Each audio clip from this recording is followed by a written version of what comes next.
मुझे याद है जो मेरा सेकंड अटेम्प्ट वाला पीरियड था 1 साल में, काफ़ी डिप्रेसिंग था, काफ़ी सैड था। लोगों से बहुत मिलना नहीं था क्योंकि कॉन्फिडेंस आपका थोड़ा कम हो जाता है।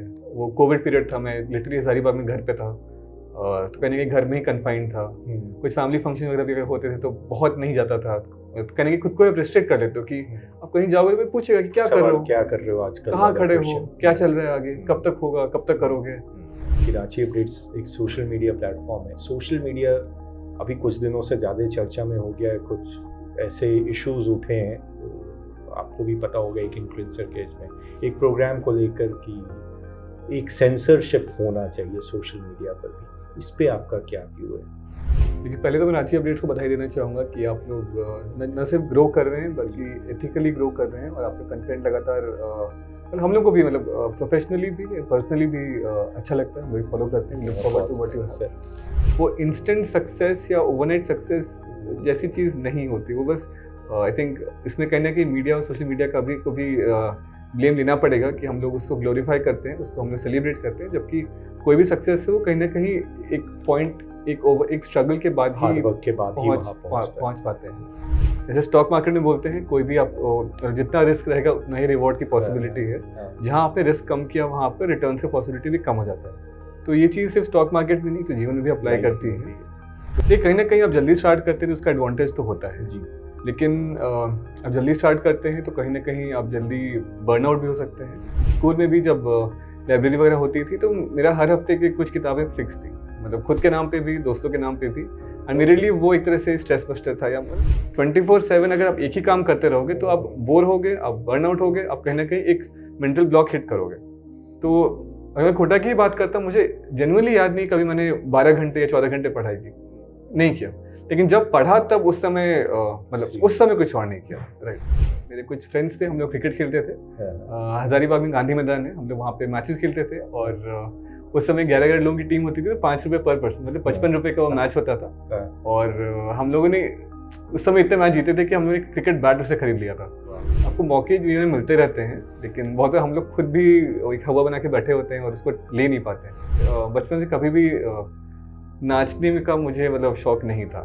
एंड आई थिंक मैं काफ़ी माइंडली बोला, मुझे नाचने से डर लगता था।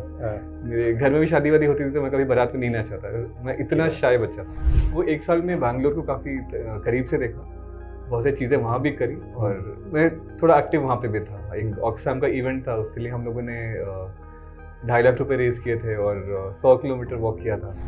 बाकी के लोगों का तो पता नहीं। मेरा पहले रिएक्शन था कि इस जन्म मृत्यु के जंजाल से बाहर निकल गया, मोक्ष मिल गया। लास्ट ईयर भी जब जेई का रिजल्ट आया था, रांची के बच्चे ने सुसाइड किया था। आप क्योंकि IITN भी हैं, आपने सिविल सर्विसेज भी क्रैक किया है, तो ऐसे बच्चे जो शायद फर्स्ट अटेम्प्ट में ना कर पाए या नहीं ही कर पाए सेकेंड अटेम्प्ट में भी, उनको किस तरह से इस सिचुएशन को डील करना चाहिए? I would say not only the student but also the parents, क्योंकि कई बार ना पेरेंट्स का भी बहुत प्रेशर रहता है, हम लोगों ने देखा है। डे टू डे लाइफ में आप एक स्टेबल रिदम पे चल रहे हो तो जब ज़रूरत पड़ती है तो आप थोड़ा एक्स्ट्रा एफर्ट मार सकते हो। लेकिन अगर आप लगातार ही एक्स्ट्रा एफर्ट मोड में चल रहे हो तो जब दिक्कत आई तो क्या करोगे? आज के दिन में ये होड़ क्यों है कि मुझे जल्दी सक्सीड करना है? मतलब आपके जो स्ट्रेंथ है, आप जहाँ खड़े हैं, आप जहाँ से आए हो वहाँ से आप इम्प्रूव करो ना। आपका मेट्रिक, आपका बेंचमार्क अल्टीमेटली खुद ही तो है। जोहार, नमस्कार। आज हमारे स्टूडियो में आए हुए हैं रांची के सम्मानित SDM श्री उत्कर्ष कुमार जी। उत्कर्ष कुमार जी एक सक्षम और समर्पित प्रशासनिक पदाधिकारी हैं, जिनके काम को रांची की जनता ने न सिर्फ देखा है बल्कि सराहा भी है। इनकी प्रतिबद्धता को रांची अक्सर ही सराहती है। आज हम बातें करेंगे उनसे एडमिनिस्ट्रेटिव एक्सपीरियंस के बारे में, उनके चैलेंजेस के बारे में, रांची के डेवलपमेंट के बारे में और थोड़ी मोड़ी बातें शायद उनके पर्सनल लाइफ के बारे में।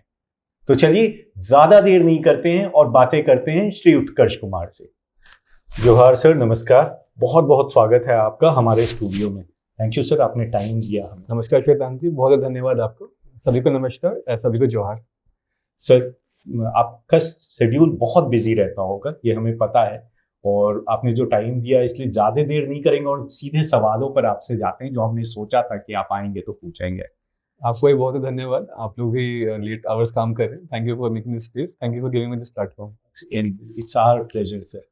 सर, पहला प्रश्न जो आपसे करेंगे, सिविल सर्विसेज में आप कैसे आए सर? देखिए, बहुत लोग बोलते हैं कि बचपन से सिविल सर्विसेज करना था। हाँ। मेरा वैसा नहीं है। इनफैक्ट मेरा जीवन थोड़ा सा एकदम प्लान्ड नहीं रहा है। Okay. I just been happy wherever I am, and वहाँ से जहाँ भी रहा हूँ वहाँ से फिर आगे का डिसाइड किया है। 10th में मैथ्स अच्छा था तो मैंने आगे फिर इंजीनियरिंग चुना। इंजीनियरिंग करते करते कहीं ना कहीं लगा कि कॉर्पोरेट वर्ल्ड में मुझे वो किक नहीं मिल पा रही है जहाँ पे एटलीस्ट मैं था, जितना एक्सपीरियंस मैंने किया था। तो मुझे लगा कि यहाँ पे एक वो किक मिल सकती है, जो काम कर रहा है उसका इम्पैक्ट दिख सकता है। तो कुछ ऑफिसर्स की किताबें पढ़ी थी। एक मेकिंग अ डिफरेंस है, एक केरला कैडर IAS ऑफिसर की किताबें हैं, कुछ ऑफिसर्स के टॉक्स भी देखे थे। तो मुझे लगा कि एक ऐसा डोमेन है जहाँ पर आप जो कर रहे हो उसका इमीडिएट इम्पैक्ट दिखता है और आप कुछ अच्छा कर सकते हैं। तो इसी मोटिवेशन के साथ आई टुक द प्लंज, वो छलांग लगाई मैंने और तैयारी में लग गया एंड थैंकफुली अभी यहाँ पहुँच गया। तो लाइक आप एसडीएम हैं, तो क्या क्या चैलेंजेस आपको एक बीइंग एसडीएम एडमिनिस्ट्रेशन में क्या क्या किस तरह के चैलेंजेस यहाँ फेस करने पड़ते हैं? एक SDM के लिए law and order bread and butter बोलते हैं जी। विच मीन्स कि जो विधि व्यवस्था है, शांति व्यवस्था है, उसको बनाए रखना हम लोग का सबसे प्राइमरी कर्तव्य होता है। तो इसके लिए जो भी इवेंट्स होते हैं, जो भी शहर में जुलूस होते हैं, धरने प्रदर्शन होते हैं, जो कि संविधान के अनुच्छेद 19 में सभी को अपनी अभिव्यक्ति करने का अधिकार है, मौलिक अधिकार है। तो हमारे कर्तव्य है कि उसको एक जहाँ तक हो सके शांतिपूर्वक होने दिया जाए। तो इस पर नजर रखना हम लोग जिम्मेवारी होती है ताकि कोई भी इस तरह के धरने या प्रदर्शन से जो बाकी शांति व्यवस्था है, बाकी परेशानी भंग नहीं होनी चाहिए, लोगों को जन सुविधा को मतलब लोगों को असुविधा नहीं होनी चाहिए। इसके अलावा हम लोगों का कोर्ट होता है जहाँ पे हम लोग CRPC, जो अब BNSS हो गया, भारतीय नागरिक सुरक्षा संहिता, जो लोगों ने कॉमनली 144, 133, 145 सुना होगा, ये अब नई धाराएं आ गई हैं। तो इसकी सुनवाई मेरे कोर्ट में होती है, मेरे न्यायालय में होती है। इसके अलावा कुछ सिविल न्यायालय भी हम लोग क्या होते हैं, जिसमें जैसे अगर मकान मालिक का किराएदार का रिलेशन है, संबंध है, तो उनकी जो भी समस्याएं थी उसको हम लोग सुनवाई करते हैं। जो वरिष्ठ नागरिक हैं, सीनियर सिटीजन कोर्ट है, वो हम लोग क्या चलती है।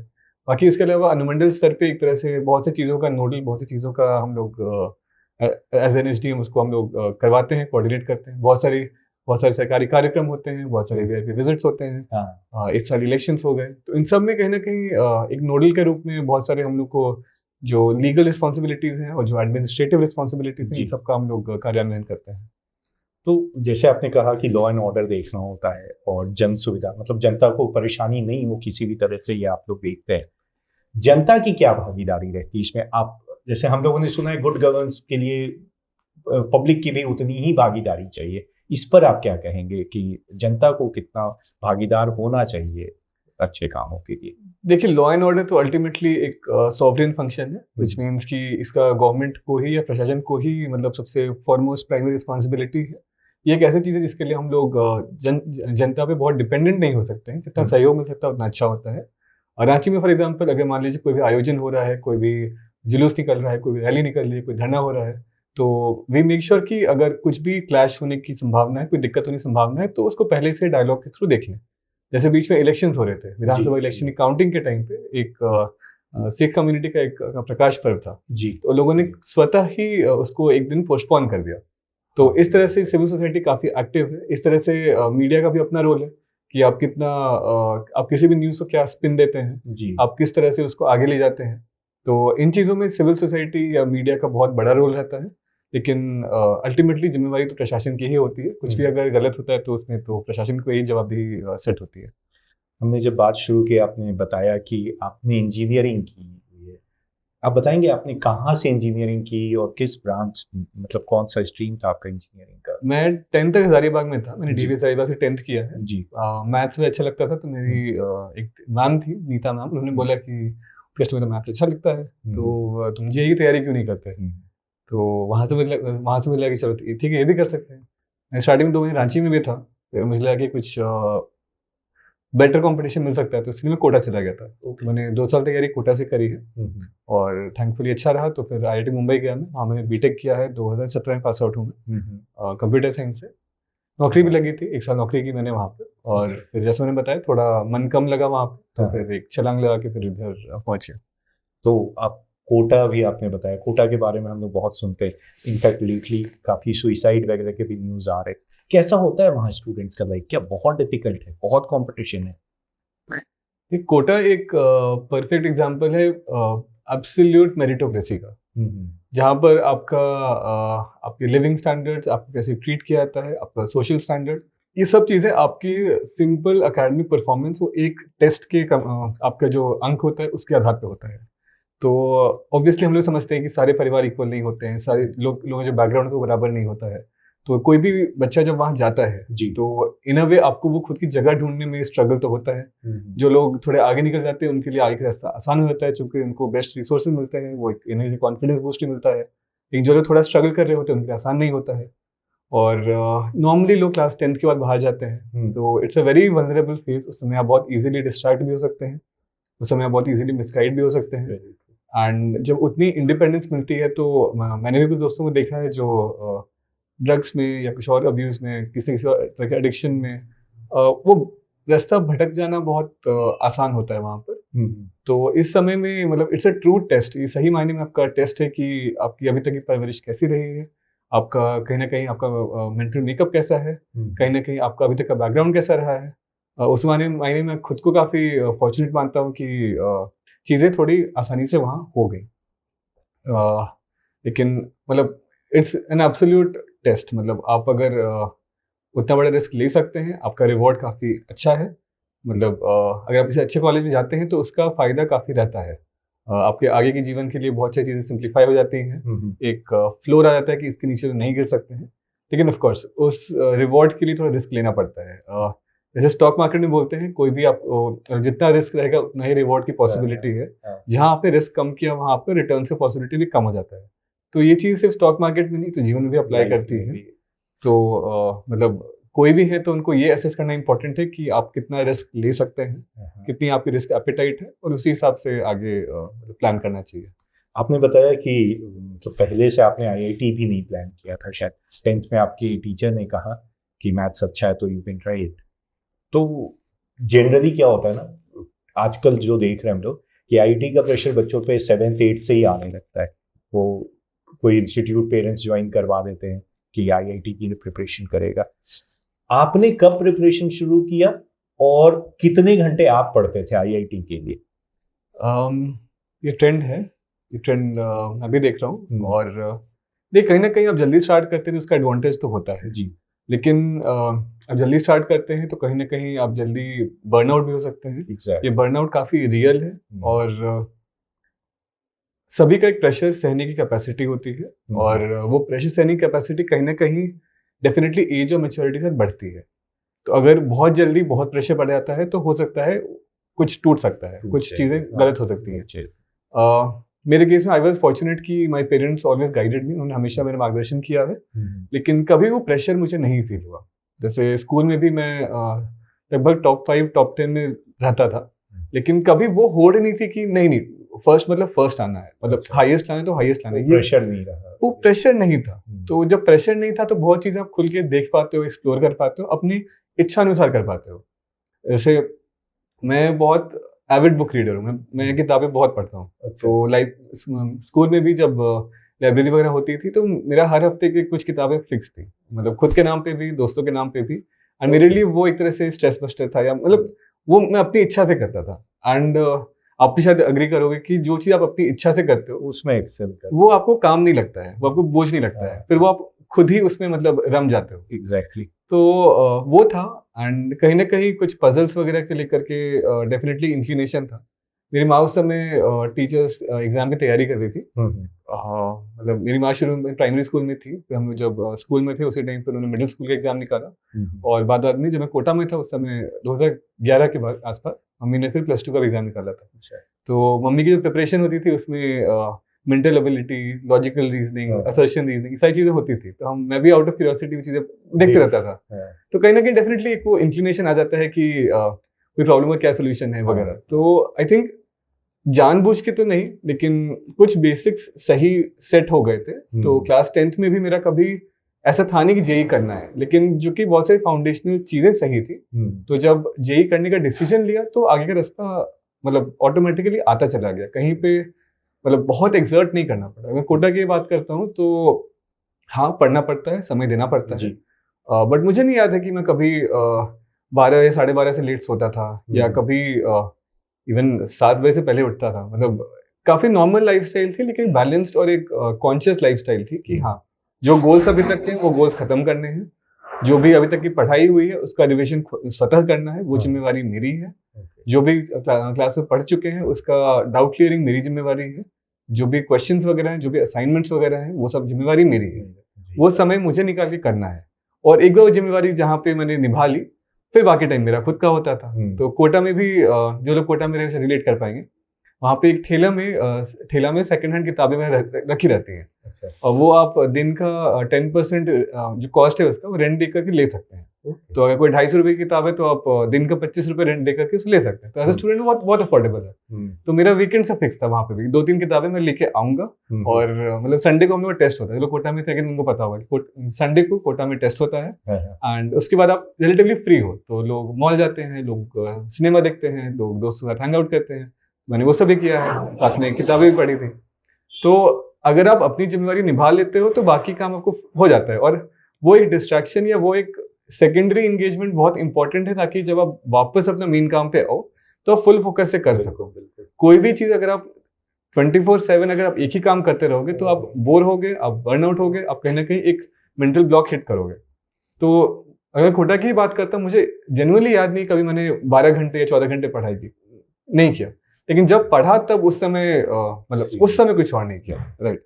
और जब आपका माइंड उतना फ्री होता है तो फिर बहुत चीजें आप सबकॉन्शियसली करते हो। एक किताब भी है, the power of subconscious mind, कि जब आप रिलैक्स रहते हो तो आपका दिमाग बहुत क्रिएटिव रहता है। आपकी बहुत सारी प्रॉब्लम जो आप तुरंत कॉन्शियसली सॉल्व नहीं कर पा रहे हो, कहीं ना कहीं सबकॉन्शियस में आप सोचते रहते हो और आंसर मिल जाता है, आपको आंसर मिल जाता है। और कहीं ना कहीं ये स्पिरिचुअलिज्म से भी लिंक होता है। तो पता नहीं मैं कितना सेंस बना पा रहा हूँ, कितना रिलेट हो पा रहा है, लेकिन ऑल आई वांट टू से इतना ही कहना है कि अगर आप रिलैक्स स्टेट में रहते हो, अपना थोड़ा सा जीवन स्ट्रक्चर करके चलते हो, तो जीवन थोड़ा सा आसान हो जाता है। आपने बुक रीडिंग बताया, तो आई एम श्योर आपका हॉबी तो वही रहा है। उसके सिवा और भी कुछ करते थे क्या एज ए स्टूडेंट? जैसे हम लोग खेलते थे, बदमाशी थोड़ी हो जाती थी, दोस्तों के साथ हैंग आउट करने जा रहे हैं, तो आपकी बातों से लग रहा है आपके लिए बुक रीडिंग तो मतलब सबसे बड़ा हॉबी था आपका। उसके सिवा कुछ और, म्यूजिक सुनना या कुछ? वेदांत जी, ये मेरा हॉबी था, ये मैं फ्री टाइम में करता था। मुझे याद है, मतलब मैं उस समय नया नया फोन का जमाना आया था, तो मैं मम्मी का फोन भी बहुत बार लेकर करके उसमें किताब पढ़ रहा था, दे रहा था जग करके कंबल के नीचे। लेकिन अगेन ये out of hobby, out of interest था। मेरे कुछ फ्रेंड्स थे, हम लोग क्रिकेट खेलते थे, हजारीबाग में गांधी मैदान है, हम लोग वहाँ पे मैचेस खेलते थे। और उस समय 11-11 लोगों की टीम होती थी, 5 रुपए पर पर्सन, मतलब 55 रुपए का वो मैच होता था। और हम लोगों ने उस समय इतने मैच जीते थे कि हम लोग एक क्रिकेट बैट उससे खरीद लिया था।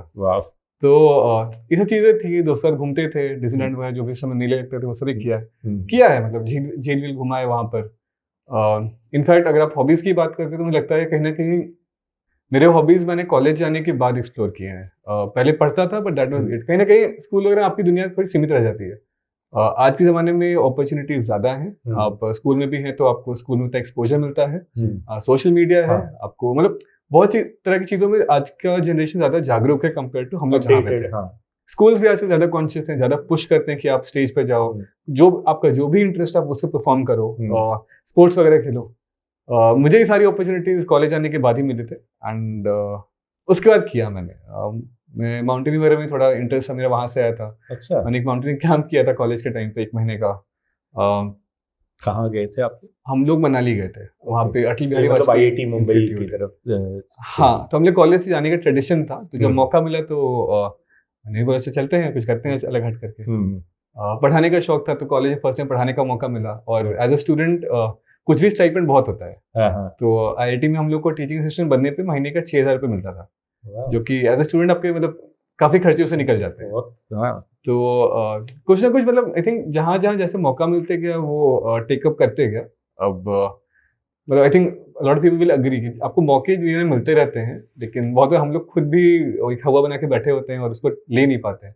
मुझे याद है, मैं जैसे बचपन से कभी भी नाचने का मुझे मतलब शौक नहीं था। एंड आई थिंक मैं काफी माइल्डली बोला, मुझे नाचने से डर लगता था। मेरे घर में भी शादी वादी होती थी तो मैं कभी बारात में नहीं नाचा था, मैं इतना शाय बच्चा था। किनारे खड़े होकर के बहुत ऑकवर्डली, और बहुत डर लगता था कि कोई देखे क्या बोलेगा।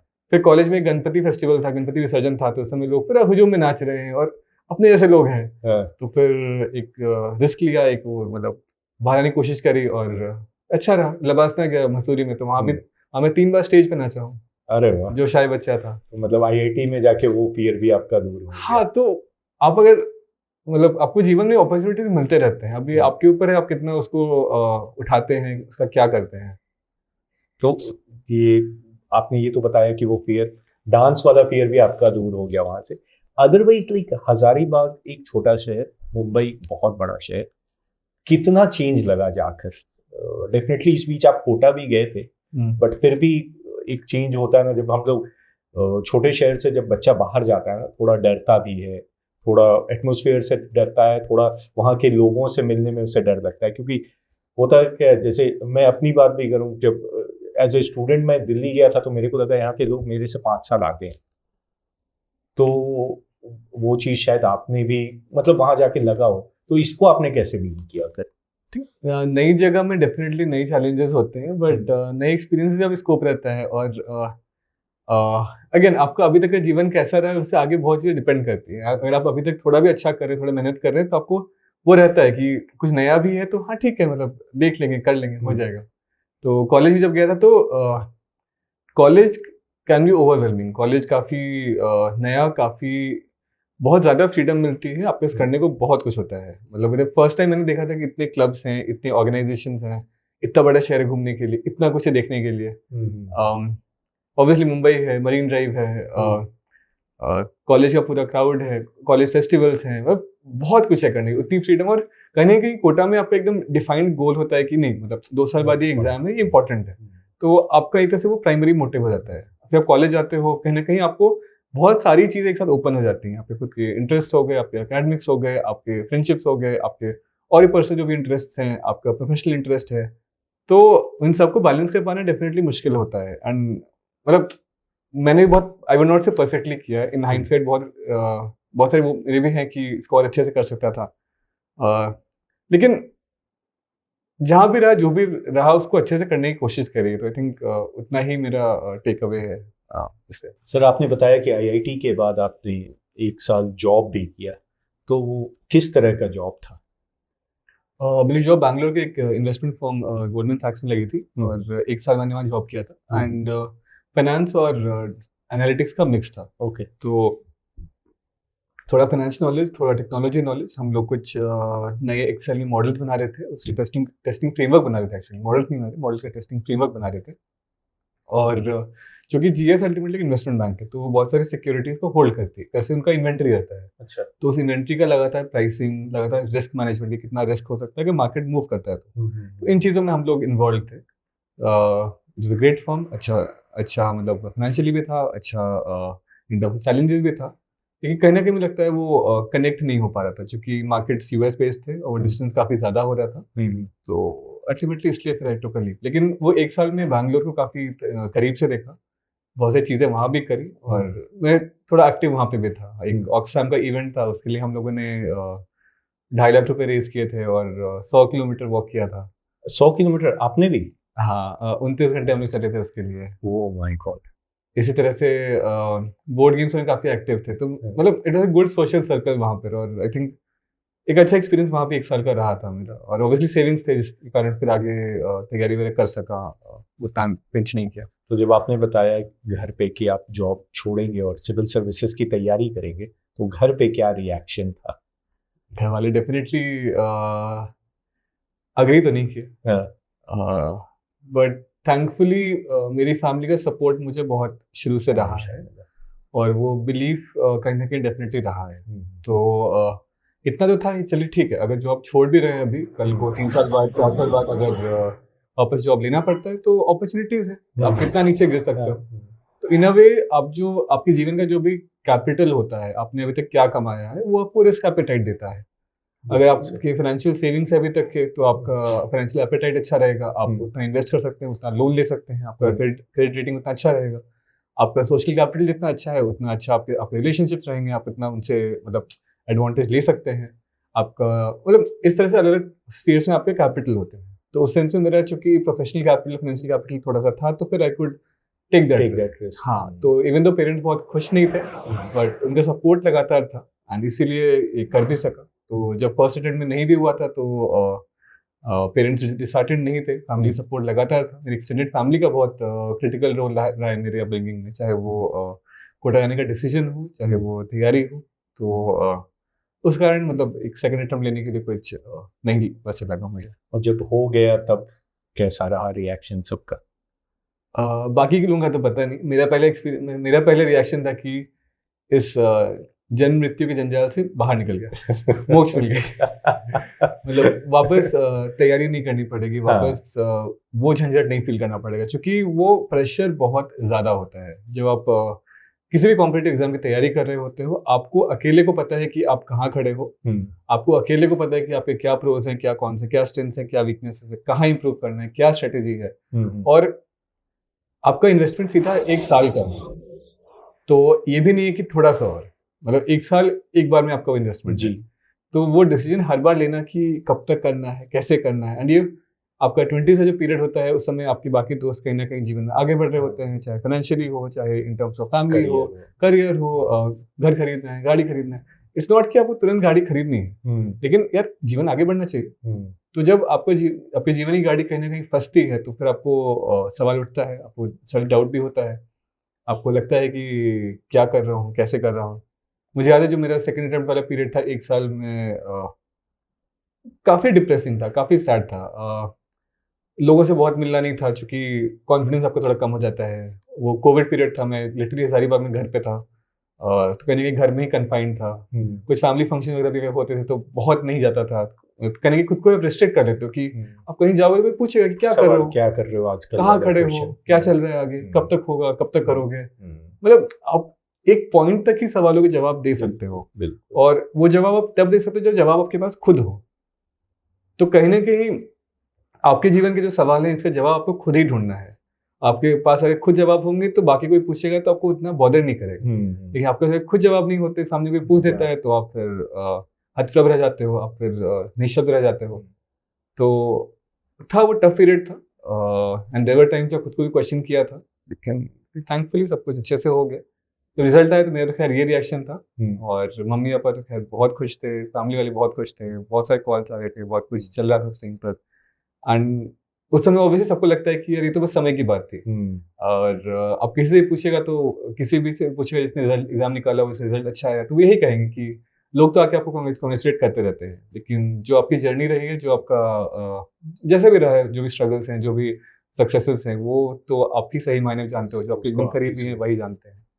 और ये कोविड का पीरियड भी था, काफी डिप्रेसिंग भी था, उसमें बहुत नेगेटिव न्यूज चल रही है। कोई भी सीरियस एस्पिरेंट अगर है जिससे आप बात करो, तो आपको बता सकता है कि आपका कहीं ना कहीं एक एम्पैथी लिंक बन जाता है अखबार से, कि चूंकि आप अखबार इतने रिलीजियसली, इतने डिवोट होकर पढ़ते हो, तो अखबार में जो भी पॉजिटिव खबरें होती है सबको एक किक मिलता है, अच्छा लगता है। जो नेगेटिव खबरें होती है सबको बहुत वो डिप्रेस करता है, क्योंकि आप इतने इन्वेस्ट हो जाते हो। तो वो पीरियड थोड़ा टफ था, लेकिन थैंकफुली सब कुछ अच्छे से हो गया। आपने बताया आपने कंप्यूटर साइंस से किया है, अभी एडमिनिस्ट्रेटिव जॉब में भी आप, तो आईटी और एडमिनिस्ट्रेटिव जॉब, क्या आईटी कोई रोल प्ले करता है एडमिनिस्ट्रेटिव जॉब में? Administrative job definitely human driven ज़्यादा होता है, और लॉ बेस्ड ज़्यादा होता है, तो आईटी का डायरेक्ट इन्वॉल्वमेंट कम रहता है।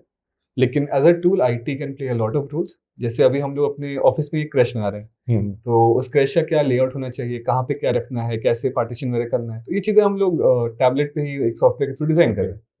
आज की डेट में आपका जितना ऑफिशियल काम, बहुत कुछ आप मतलब सॉफ्टवेयर से कर सकते हो, बहुत कुछ आप ऑन डिवाइस कर सकते हो, आपकी मीटिंग्स वगैरह आप वीसी से ले सकते हो। आप अभी जितने भी अभी बहुत सारे आपकी जो एप्स वगैरह आ रहे हैं, ये आपका जीपीएस बेस्ड है, जियो फेंसिंग बेस्ड हो रहे हैं, सब कुछ टेक्नोलॉजी ड्रिवन है। कम्युनिकेशन भी इजी हो गया, like if you have to communication easy हो गया योर सबऑर्डिनेट्स। हाँ करेक्ट। आपका जितना अभी इलेक्शन का जितना सॉफ्टवेयर है, all of it is online. अब कितना इसको हम इम्प्रूव कर सकते हैं, ये एज एन एडमिनिस्ट्रेटर हमारे ऊपर है, लेकिन डेफिनेटली रोल तो प्ले करता है। हम लोग, क्योंकि रांची अपडेट्स एक सोशल मीडिया प्लेटफॉर्म है, सोशल मीडिया अभी कुछ दिनों से ज़्यादा चर्चा में हो गया है, कुछ ऐसे इश्यूज उठे हैं, आपको भी पता होगा, एक इन्फ्लुएंसर केस में एक प्रोग्राम को लेकर कि एक सेंसरशिप होना चाहिए सोशल मीडिया पर भी, इस पे आपका क्या व्यू है? देखिए, पहले तो मैं रांची अपडेट्स को बधाई देना चाहूँगा कि आप लोग न सिर्फ ग्रो कर रहे हैं, बल्कि एथिकली ग्रो कर रहे हैं, और आपका कंटेंट लगातार और हम लोग को भी मतलब प्रोफेशनली भी पर्सनली भी अच्छा लगता है, हम लोग फॉलो करते हैं, look forward to what you have. बाकी सोशल मीडिया कहीं ना कहीं टेक ऑफ इसलिए किया है क्योंकि इतनी फ्रीडम है जी। It's a free market place जिसके रूल्स रिलेटिवली कम हैं। इसका मतलब है कि कोई भी कंटेंट, कोई भी चीज़ बहुत इजीली दुनिया के किसी भी कोने में पहुंच सकती है। जी। यही इसका यूएसपी है। अब ऑब्वियसली जो कोई भी नई चीज़ आती है तो उसके कॉन्सिक्वेंसेस होते हैं। कोई भी टेक्नोलॉजी होती है वो एक दोधारी तलवार होती है। जितने पॉजिटिव्स आते हैं उतने नेगेटिव्स भी आ सकते हैं। ये जो दोधारी तलवार है वो लोगों के हाथ में है। वो एक इंसान उसे चला रहा है, उनके ऊपर से क्या करना है। ओटीटी प्लेटफॉर्म्स आए थे, उसको लेके बहुत सारे हंगामे हुए थे। तो वहाँ पे कहीं ना कहीं सरकार ने एक सेल्फ इम्पोज्ड रूल्स, मतलब रिलेटिवली लिबरल फ्रेमवर्क लाया था। सोशल मीडिया के केस में भी डेफिनेटली कुछ ना कुछ सेंसरशिप की आवश्यकता है। अभी जैसे जो वीडियो इन क्वेश्चन है, आई थिंक वो सोशल मीडिया प्लेटफॉर्म द्वारा डिलीट कर दिया गया है आफ्टर द कंप्लीट। जी। तो डेफिनेटली कुछ ना कुछ इस टाइप की चीज़ें चाहिए। और ultimately social media real world से आइसोलेशन में काम नहीं करती है, विच मीन्स जो भी आपके लॉज हैं वो जो रियल लाइफ स्पीच में काम करते हैं वही चीज़ें वहाँ भी काम करती है। चाहे आपके पहले वाले आईपीसी के 295A हो, एनिमिटी बिटवीन डिफरेंट सेक्शंस, या फिर जो भी आपके स्पीच संबंधी और लॉज है वो यहाँ भी अप्लाई करते हैं। ऑफ कोर्स उसको कितना कैसे अप्लाई करना है, ये चीज़ें टेक्नोलॉजिकली और इंप्लीमेंटिंग पॉइंट ऑफ व्यू से इंपॉर्टेंट है, लेकिन एक बैलेंस वहाँ लेके हम लोग को चलना पड़ता है। एक और चीज़ जो आपने मेंशन किया कि जब आप 1 साल जो आपका नहीं हुआ था, आप लोगों से मिलना कम कर दिया था आपने, आप भी थोड़ा सा नेगेटिव हो गए थे। हम लोग कई लोगों से मिलते हैं जिनका नहीं हुआ, वो बहुत डिप्रेशन में चले जाते हैं। In fact not only civil services, last year भी जब जेई का रिजल्ट आया था, रांची के बच्चे ने सुइसाइड किया था। आप क्योंकि आईआईटीएन भी हैं, आपने सिविल सर्विसेज भी क्रैक किया है, तो ऐसे बच्चे जो शायद फर्स्ट अटेम्प्ट में ना कर पाए या नहीं ही कर पाए सेकंड अटेम्प्ट में भी, उनको किस तरह से इस सिचुएशन को डील करना चाहिए? I would say not only the student but also the parents, क्योंकि कई बार ना पेरेंट्स का भी बहुत प्रेशर रहता है, हम लोगों ने देखा है। तो उनके लिए क्या आप कुछ मैसेज देना चाहेंगे कि क्या करना चाहिए, क्या नहीं करना चाहिए? देखिए, इस साइड से बैठ करके कुछ कह पाना बहुत आसान होता है क्योंकि हमें लगता है कि हमें सब कुछ आता है। लेकिन अगर आप किसी से पूछिएगा जिसने भी एग्जाम क्लियर किया है, स्पेशली यूपीएससी जैसा कि सिविल सर्विस जैसा एग्जाम, तो 60-65% आपका खुद का मेरिट होता है। बाकी लक एक बहुत ही इंपॉर्टेंट फैक्टर प्ले करता है यहाँ पर। मतलब अगर आप मुझे अभी प्रीलिम्स का पेपर लिखने में बोलेंगे तो मुझे कॉन्फिडेंस नहीं है क्लियर कर पाऊंगा, नहीं कर पाऊंगा। ऐसा एग्जाम का नेचर है, ऐसा एग्जाम का स्ट्रक्चर है। तो मैं बहुत कुछ तो नहीं बोल सकता, लेकिन मैं इतना कहना होगा कि आप जहाँ पर भी हैं, आप ही बेस्ट असेसर हैं कि आप कहाँ खड़े हो। आपके क्या स्ट्रेंथ्स हैं, आपके क्या वीकनेसेस हैं, आपके कितना रिस्क एपेटाइट है, आप कितने साल और यहाँ दे सकते हो। चाहे आपका कंस्ट्रेंट फाइनेंशियल हो, चाहे आपके कंस्ट्रेंट फैमिली के पॉइंट ऑफ व्यू से हो, चाहे आपका कंस्ट्रेंट कुछ और, कुछ भी आपके जीवन के जो भी कंस्ट्रेंट्स है। अगर आप उन कंस्ट्रेंट्स को समझ के अपना प्लान आउट करोगे तो आपका जीवन सही से हो सकता है। एंड ये डिसीजन आपको ही लेना है कि आप कितना साल यहाँ देना चाहते हो। जेई वगैरह थोड़ा ज़्यादा ट्रिकी हो जाता है क्योंकि आप एक बहुत ही यंग एज की बात कर रहे हो, जहाँ आपको शायद उतनी मैच्योरिटी नहीं है। 16-17 आप स्ट्रेट आउट ऑफ स्कूल हो, आपने दुनिया बहुत नहीं देखी है, या जो देखी है वो सोशल मीडिया के थ्रू देखी है। कहीं ना कहीं ये प्रेशर होता है कि अरे कोटा गए हो तो आप तो टॉप रैंक लेकर आओगे, या आपने जेई की तैयारी की आप तो रैंक लेकर के आओगे। एंड ऑब्वियसली सब लोग चाहते हैं रैंक लेने का, ऑब्वियसली। लेकिन किसी भी एग्जाम में आप देखोगे कि अगर 10 लाख बच्चे अपीयर हो रहे हैं, 10 लाख एस्पिरेंट्स हैं, और अगर 1000, 5000, 10,000 लोग अच्छा कर रहे हैं या खुद को मतलब सक्सेसफुल मान रहे हैं, तो बाकी का क्या वो लोग सक्सेसफुल नहीं है? ये तो सिर्फ एक एग्जाम है। अब ये आपको समझना है कि ये एग्जाम आपके लिए कितना इंपॉर्टेंट है। ये एग्जाम आपका स्ट्रेंथ्स, आपके वैल्यू से कितना अलाइन करता है। जेई सबके लिए थोड़ी है, ऑब्वियसली। कहीं ना कहीं अगर आप सिर्फ एक्सटर्नली ड्रिवन है कि अरे इस पर रैंक आ गया तो जीवन सेट है, तो आपको ये भी देखना है कि आपके स्ट्रेंथ्स कहाँ पे हैं। अगर वो दोनों अलाइन करते हैं तो ऑटोमेटिकली अच्छा होगा। सिमिलरली यूपीएससी तो खैर इनफैक्ट इतने सारे सब्जेक्ट्स हैं आपको, और आप उन लोगों से कम्पीट कर रहे हैं जो कहीं ना कहीं 24 घंटे इसमें लगाए हुए हैं, जॉब छोड़ के बैठे हुए हैं। आप ऐसे लोगों से कम्पीट कर रहे हैं जो 3-4 सालों से इसमें लगे हुए हैं। तो आपका क्या स्ट्रेंथ है। बहुत लोग जॉब के साथ तैयारी कर रहे होते हैं, तो वो कितना खुद को यहाँ डेडिकेट कर पाते हैं। बहुत लोग बचपन तक बाहर पढ़ रहे होते हैं तो उनको एडवांटेज मिलता है। बहुत बच्चे ऐसे होते हैं जिनके फैमिली में सिविल सर्वेंट्स रह चुके थे, उनको एडवांटेज मिलता है। तो आपको समझना पड़ेगा आपका एडवांटेज क्या है। जैसे मेरा ऑप्शनल सब्जेक्ट मैथ्स था, क्योंकि मुझे मैथ्स में इंटरेस्ट थोड़ा बचपन से ही था, तो मुझे पता है कि मैथ्स से मैं अच्छे नंबर ला सकता हूँ। और मैथ्स में इनफैक्ट मैंने 1 ऑफ द हाईएस्ट रहा भी था। तो मतलब आपकी स्ट्रेटेजी वैसे ही बननी चाहिए। मुझे पता है कि जीएस में थोड़े नंबर कम भी आते हैं जनरल स्टडीज में, तो मैं उसको यहाँ से कवर कर सकता हूँ, मैं कवर कर सकता हूँ। तो आपका ऐसे एक well thought out comprehensive strategy रहना चाहिए। जेई के टाइम पे मैंने बहुत प्लान आउट नहीं किया था उस समय। It was just an alignment कि हाँ मुझे मैथ अच्छा लगता है, तो जेई में आ गया। यहाँ मैथ्स और फिजिक्स का एप्लीकेशन है, तो कहीं ना कहीं चीज़ें एक के बाद एक लाइन पे आती गई। वहाँ भी टाइम से जहाँ लगता था कि यह क्या सही कर रहा हूँ नहीं कर रहा हूँ, लेकिन थोड़ा एक्स्ट्रा मेहनत वहाँ पे किया। अगर आपका डे टू डे लाइफ में आप एक स्टेबल रिदम पे चल रहे हो, तो जब जरूरत पड़ती है तो आप थोड़ा एक्स्ट्रा एफर्ट मार सकते हो। लेकिन अगर आप लगातार ही एक्स्ट्रा एफर्ट मोड में चल रहे हो, तो जब दिक्कत आई तो क्या करोगे? तो वो बैलेंस कर पाना बहुत इंपॉर्टेंट होता है, खुद को पेस कर पाना बहुत इंपॉर्टेंट होता है। तो मेरा इतना ही सजेशन होगा कि आप एक स्ट्रेटेजी अच्छे से बनाओ, और it's very important to understand कि आप कहाँ खड़े हो, आपका क्या स्ट्रेंथ है। Self analysis. हाँ, और आप कैसे इंप्रूव कर सकते हो। अगर आप वो एनालिसिस नहीं करोगे तो शायद थोड़ा मुश्किल हो जाएगा। मेरे लिए personally first attempt was a big failure. I know बहुत लोग बहुत ज़्यादा स्ट्रगल भी करते हैं, ज़्यादा फेल भी करते हैं। मैं उसको क्वेश्चन नहीं कर रहा, मैं नहीं कह रहा कि मेरा फेलियर ज़्यादा बड़ा है, लेकिन मेरे लिए पर्सनली वो फेलियर बड़ा था। एंड काफ़ी मुश्किल था उस समय to come back to a drawing sheet and think कि कहाँ गलती हुई और उसको कैसे इंप्रूव करना है। क्योंकि वो एक्सेप्ट करना कि नहीं मतलब उसमें कमी है, ये बहुत आसान नहीं होता है। एज अ ह्यूमन हम लोग चाहते हैं कि नहीं हम तो अच्छे हैं, हम तो अच्छा कर रहे हैं, तो हो ही जाएगा, समय की बात है। आपके आसपास के लोग भी शायद बोलेंगे कि अरे तुम तो स्मार्ट हो, तुम तो ये कर ही लोगे, तुम तो बस समय दो। सिर्फ समय देने की बात थोड़ी होती है, आपको समझना पड़ेगा उस समय को आप कैसे अप्लाई करते हैं। तो अगर आप वो एक अलाइनमेंट करके चल पाते हैं तो आपका आगे का फिर मतलब कहने के सॉल्व हो जाते हैं। और अगर नहीं होता है तो भी जीवन बड़ा है, ऑप्शंस बहुत हैं, बहुत सारे ऑप्शन हैं। आपके लोगों के एग्जाम्पल्स हैं जो 50s 60s 70s में कुछ नया कर रहे हैं। तो आज के दिन में ये होड़ क्यों है कि मुझे जल्दी सक्सीड करना है। मतलब आपके जो स्ट्रेंथ है, आप जहाँ खड़े हैं, आप जहाँ से आए हो वहां से आप इंप्रूव करो ना। आपका मेट्रिक, आपका बेंचमार्क अल्टीमेटली खुद ही तो है। खुद आपके कितने इन्फ्लुएंस है जो 50s में भी एक्टिव हो रहे हैं। केएफसी के जो फाउंडर थे कर्नल सैंडर्स, आई थिंक वो 60s में थे जब चालू किया था अपने, 65 में थे। तो जब इंसान वहां से चालू करके आगे पहुंच सकता है तो फिर क्या है। ओबामा आई थिंक 45 में प्रेसिडेंट बने थे, इन हिज 40s, और ट्रम्प अभी 70s में बने। तो क्या ट्रम्प कम सक्सेसफुल हो गए?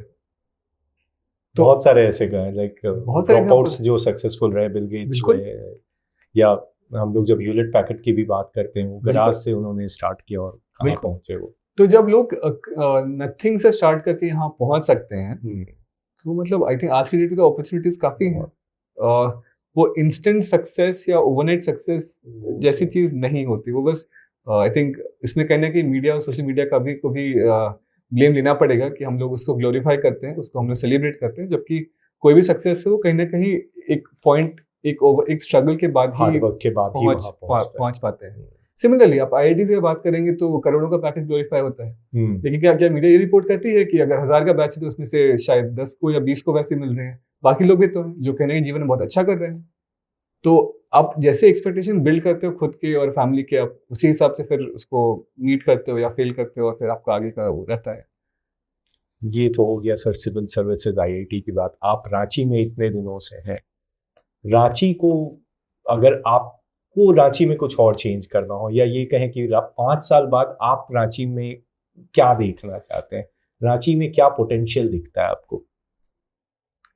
रांची राज्य की राजधानी है जी, रांची सबसे ज़्यादा विजिबल है, रांची सबसे ज़्यादा इम्पोर्टेंट भी है उस तरह से। तो कुछ भी हो जाए, हम लोग हमेशा चाहेंगे कि I think as a resident of Ranchi मैं कभी भी रांची से खुश नहीं हो पाऊंगा, क्योंकि एक्सपेक्टेशन हमेशा ऊपर रहेंगे, हर दिन बढ़ता जाता है, हमेशा बढ़ती जाएंगे। वो आई थिंक अच्छी चीज़ है। पर एट द सेम टाइम चाहे आप हम लोग सफाई की बात करें, चाहे हम लोग ट्रैफिक की बात करें, चाहे हम लोग जमीन विवादों की बात करें, इवन क्राइम की बातें करें, तो कहीं ना कहीं जो लेवल से अभी उससे हम लोग अभी भी चाहेंगे और इम्प्रूव करने का। सारी एजेंसी जो भी हैं हम लोग लगे हुए हैं, एंड आप लोग कहीं ना कहीं इसको आप न्यूज़ में देख रहे होंगे कि हम लोग एक्टिव हैं। बिल्कुल। लेकिन ऑब्वियसली इन चीज़ों पे हम लोग और डेवलप करना चाहेंगे। बेसिक इंफ्रास्ट्रक्चर वगैरह, अभी कांटोली फ्लाईओवर चालू हुआ है, सेंटोली फ्लाईओवर चालू होने वाला है, तो जैसे जैसे चालू हो रहे हैं कहीं ना कहीं लोड डेफिनेटली कम हो रहा है, ट्रैवल टाइम डेफिनेटली कम हो रहा है, लेकिन एट द सेम टाइम जाने को मतलब आसमान है और बहुत ऊपर जाना है अभी। और मतलब as an officer, as a citizen, मेरा इतना ही अपील है कि हम लोग जिस भी रोल में है, जिस भी कैपेसिटी में है, अपना अपना काम अच्छे से करते चले और अपना प्रोग्रेस लगातार मॉनिटर करते रहे। हम लोग ऑफिस में कुछ नई चीज़ें लगातार करते रहते हैं और चाहूँगा सब लोग कुछ ना कुछ अपना अपनी कैपेसिटी में जहाँ भी हम लोग हैं, कुछ ना कुछ नया अच्छा करते रहें इसमें। सर बहुत ही अच्छा लगा आपसे बातें करके, बहुत कुछ हमें भी जानने को मिला और मुझे पूरा विश्वास है जो वीडियो देख रहे हैं, खासकर सिविल सर्विसेज या आईटी के एस्पिरेंट, उन्हें भी इस वीडियो से बहुत कुछ सीखने को मिलेगा। और रांची वालों के लिए तो सर ने जो कहा कि हम सभी को अपना बेस्ट देना है जिससे कि हम रांची और बेहतर बना सकें। तो सर बहुत बहुत धन्यवाद कि आप हमारे स्टूडियो में आए, हमें समय दिया और इतने सारे इन्फॉर्मेशन भी हमें दे के जा रहे हैं। हम आपको आगे शुभकामनाएं देते हैं कि आप अपने भी काफ़ी तरक्की करें और हमारे शहर और राज्य का भी तरक्की कराएं। धन्यवाद। बहुत धन्यवाद Shashank ji, thank you for having me here, मुझे एक प्लेटफॉर्म देने के लिए जहाँ पर मैं अपनी अभिव्यक्ति कर सकूँ, अपनी बातें रख सकूँ। बहुत धन्यवाद आपका।